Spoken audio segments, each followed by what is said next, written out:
और भाइयों, एक बात का ये भी ध्यान रखना हमेशा, जो व्यक्ति अपनों को छोड़ के चला जाता है बुरे वक्त में, उस व्यक्ति का भी ध्यान रखना होता है। स्वार्थ के खातिर कोई व्यक्ति जहां से पैदाइश होती है, शुरुआत होती है, उसको छोड़ के चला जाता है, ऐसे लोगों का भी ध्यान आपको रखना होगा। कौन रखेगा? और तो आपको मैं तो रख ही लूंगा ध्यान, जो तय है मैं तो ध्यान रखूंगा ही रखूंगा, लेकिन मैं कितनों का ध्यान रखूंगा भाई? जिनको भी ट्रेनिंग देता हूँ भाग जाते हैं, जिनको भी लाता हूँ साढ़े छोड़ के भाग जाते हैं, थोड़ा सा बराबर साफे बनाए भाग जाते। मेरे नागौर के अंदर तो एक नेता बनाया मैंने, वो 5 साल में साफे इकट्ठे करके ले गए मेरे 5000 कितने आगे छोड़ो 5000 साफे ले गया। और एक साफे वाला आया मेरे पास, बोले साहब एक बात करी थी। मैंने कहा क्या? बोले साफे बिकते हैं क्या? मैं क्यों कहाँ पे? बोले साहब वो आपके साथ थे ना, उन्होंने साफे बेचे थे। मैं क्यों कितने साफे? बोले 5000। कितने रेट में? बोले 70 रुपए के साथ। 35 लाख के साफे बेच गया। आरएलपी का नेता था और बीजेपी के अंदर घुस गया। ऐसे हर जिले में गंदगियां छोड़ के भागी, छोड़ के भागी। उनका भी ध्यान रखना सब लोगों को, ठीक है ना? हनुमान जी को कमजोर करने की जो भी कोशिश करे, उसके सामने मोर्चा आपको खोलना। आप ये नहीं देखना कि क्या हो रहा है क्या नहीं हो रहा। आप भावुक को देख जाते हो, आधे घंटे के अंदर करने लग जाते हो। लेकिन मेरी लड़ाई एक दिन की लड़ाई नहीं है, ये 25 साल का संघर्ष है। पूरा परिवार खो दिया, जिंदगी खराब कर लिया आप लोगों के लिए। आपका सम्मान दिल्ली में बढ़ाया, देश में बढ़ाया।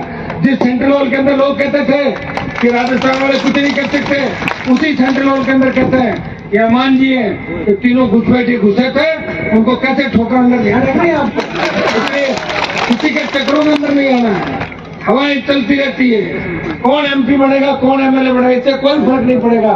हनुमान बेनीवाल अगर ताकतवर रहेगा तो नए नेता पैदा कर देगा, और उसको अगर कमजोर कर दिया तुम्हारा कोई धनीधोरी नहीं, फिर तुम्हें ले जाके समाज के ठेकेदार जगह जगह बेचेंगे। भाइयों, अशोक जी का अभी जो गठबंधन कराने के अंदर सबसे बड़ी भूमिका मेरा अलायंस कांग्रेस पार्टी से कराने में, तो आपके पड़ोसी लोगों का विरोध था। वो चाहते थे कि नहीं हो। कई कांग्रेस के अंदर 1-2 लोग और थे, तो 18 के अंदर तो हाथा जोड़ी करके मेरे पास गए। अब छोटे मोटे नेता गलती से बन गए, उनकी चाहती कि अलायंस नहीं हो। इस व्यक्ति ने कहा अलायंस होना चाहिए, बीजेपी को रोकना है, और अलायंस हुआ।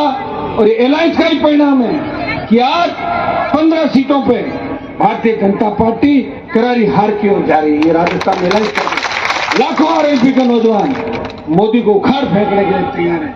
ये भाइयों, इतना ही मैं आह्वान आपको करूंगा। सुख जी ने जिला बनाया, सुख जी की किन्हीं कारणों से हार हो गई, उन बातों में नहीं जाना चाहता। हो जाता है कई बार, समय होता। मैं 3 के अंदर 2,500 वोट से हार गया था। उस समय धर्मेंद्र हेमा मालिनी ने मेरे खिलाफ रोड शो किया था 20 साल पहले, तो कई बच्चे तो पैदा भी नहीं होंगे। उन सब से लड़के आया हूं, देख लो। लड़ते लड़ते फिर समाज के ठेकेदार गद्दार हर वक्त में 1 साल आप पैदा किया, फिर सामने चला गया, आया भागा बिका किया सारा। इन सब बातों को ध्यान में रखना, और एक ही चीज ध्यान में रखना, मैं हर जगह वोट मांगने नहीं जा रहा हूँ। राजस्थान के अंदर मैं जा रहा हूँ, इसका मतलब मेरी ईमानदारी से काम कर रहा हूँ। अपील भी करूंगा, और जिनके लिए वोट नहीं मांगू ये समझ लेना कि उनके लिए मेरे मन में कोई प्रेम नहीं है। वो धोखेबाज है, वो कौम के गद्दार है, वो किसानों के गद्दार है, वो आपके कभी नहीं हो सकते। मैं छोटे भाई लोगों के लिए अपील करने आपके लिए आया हूँ कि आप सब सुख जी को मजबूत करें। विधानसभा चुनाव के अंदर तो सुखराम जी हारे, जिला बनाने के बाद भी कोई लेट चली। आज मेरी जाति का कोई व्यक्ति कहीं बदमाशी कर ले तो मैं ठेका उसका जिम्मेदार मैं थोड़ा ही। आप ही बताओ, लोग तो हमें मारने के लिए घूम रहे हैं। हमारे समाज के लोग रोज पकड़े जाते हैं, कट्टे पिस्टल 47 लिए हनुमान को मार देंगे, तो हमारे ही समाज के लोग घूम रहे हैं। इन चीजों के अंदर अपने को कतई नहीं पड़ना है। एक ही निवेदन है कि भाई वैभव गहलोत को मजबूती से सर्व समाज 36 कौम, क्योंकि मैं 36 कौम के लड़ा हूँ। मैं देवासी समाज के लड़ा, कुमारों के लिए लड़ा, पटेलों के लिए लड़ा, राजपूतों के लिए लड़ा, जाटों के लिए लड़ा, विष्णुओं के लिए लड़ा, 36 कौम के लड़ा हूँ। दलितों के लिए हर वक्त टोल मुक्त करो, फ्री बिजली दो, कर्जा माफ करो।